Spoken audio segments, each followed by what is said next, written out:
Viral, penipu uang jamaah umroh asal Kudus divonis 3 tahun.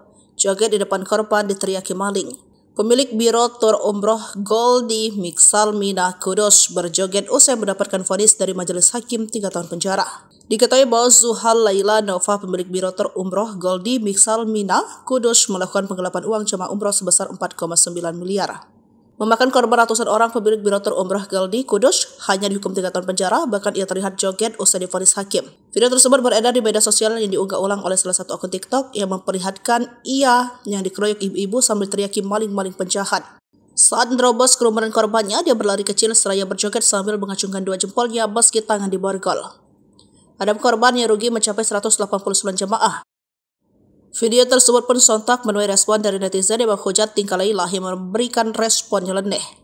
Dalam video itu bertuliskan bisa-bisanya menipu jamaah umroh ratusan orang hanya dipenjara 3 tahun berjoget ria.